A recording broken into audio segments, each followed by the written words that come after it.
So Creep was my choice. Yes. It was filmed in 2014, so not too long ago, although longer ago than I want to admit. Yeah.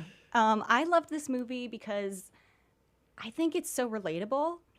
I was reading online that Patrick Brice and Mark Duplass co-wrote it, and that it's actually based on Mark Duplass's real experience of going to a listing on Craigslist, meeting a guy or a woman, I don't remember the gender of the person, but somebody he met, and they started crying and sharing way too much, and he got really uncomfortable, and he thought to himself, if I don't leave soon, something's going to happen to me. And it's that idea of strangers and the interactions we have with strangers, how we're comfortable just like inviting a complete stranger in our house to buy a piece of furniture or an old microwave or just this idea of, you know, being with strangers and what could go wrong. And I loved the way that Aaron, so basically the concept is that the story is that there's this man, Josef. I'm assuming you're Aaron. Yeah, I'm Aaron. Nice to meet you. Joseph. Oh my God. And he says he's dying, he has cancer, he wants to hire somebody to film video footage of him for his unborn son so that the son can watch this footage back. So this man comes, Aaron, who's hired, and he's clearly a struggling videographer who needs the money. He's a little intimidated. It's like this house in the middle of nowhere. There's all these stairs. He goes up and he can't find Joseph at first. So even the initial meeting is weird and he gets a weird feeling. Then he meets him and he goes back down to his car. He's like, oh, the guy's not here. I feel weird like standing up in the middle of the woods in this house. I'm going to go sit in my car and wait. And then Joseph just like pops up in this really scary, uncomfortable way and was like, hey, nice to meet you.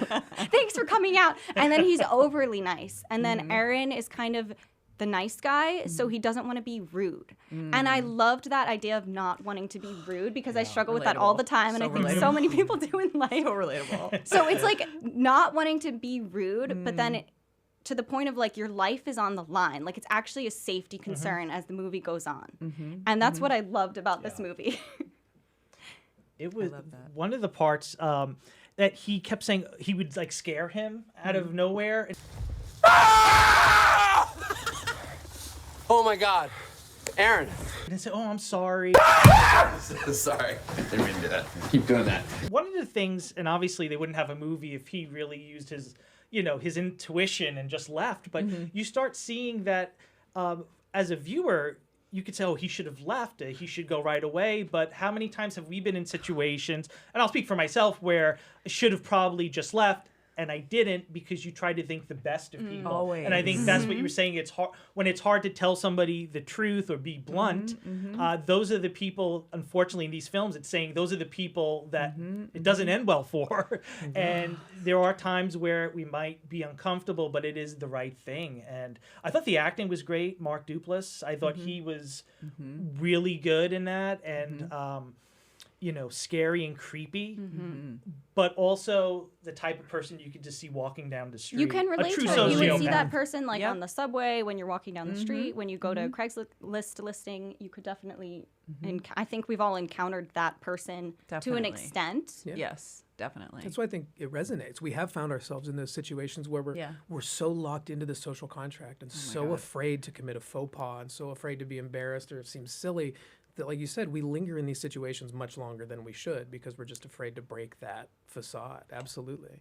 This is tangential, but I think this happens to women probably more because we're always trying to be extra polite, especially if I'm from the South. And so there's this code of just like, everything is pleasant, everything is fine, everyone's doing their best, you know, treat everyone with kindness, which is all important. But there are times when, like, you know, trust your intuition. Yeah, and I think as an artist, too, it's very relatable because he also really wants this job. He needs the money, but it's this, like, random listing he found on the internet. It's the lines are not clear. There's no contract. So even at the start, he says, all right, let's get started. You're hired. He hands him the cash up front, so then the guy feels locked in. And he says, all right, let's go to the tub. And he's like, what, the tub? And he's like, yeah, I'm just going to take a bath, and you're going to film me. And he's like, is that okay? And he's like, oh, sure, okay. Joseph.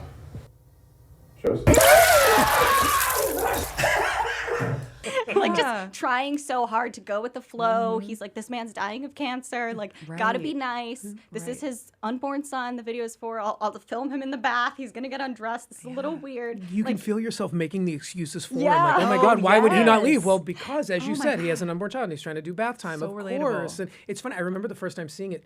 Sort of, I feel like watching it, sort of being like, okay, how do you know that this guy is not completely unhinged? It's so obvious. Yet in the very last scene where he's walking up behind him on the bench, I was still going, well, he's not going to hit him with that, is he? Like, it's not going to happen. I was thinking that too. You know, is he actually gonna? Yeah. Wow, yeah, it's so intense. Yeah. So intense. I mean, as you were talking about, being a people pleaser, and I think something, again, women can relate to is like getting your nails done or getting a haircut. It can be a train wreck. You can literally be like, this is so awful. Like, she's not doing it the way I want to, or he or she, and you can't, I will have them do my nails completely wrong before I will say something. And same with my hair. I had that experience getting my hair done for a wedding. She was pulling so hard. I felt like my hair was going to fall out. And I was like, why don't you just say something? But I never said anything. No, I just let her do my hair. Absolutely, you did. And then like sticking up for myself was at the very end. She was like, oh, I want to add like this curl hanging out. And I was like, I don't like it. And she's like, really? And I was like, I didn't say I don't like it. But I was like, oh no, I'd prefer if it was all tucked in. And she's like, really? And that felt like a big moment of advocating. That was your moment. But I was like, why didn't I advocate when my hair felt like it was impossible. being pulled out? Like something specific with nail techs and getting your hair done. I would let them dye my hair purple. I have walked away from a bad haircut, when they do the thing where they're like, how's it look? And I'm like, great.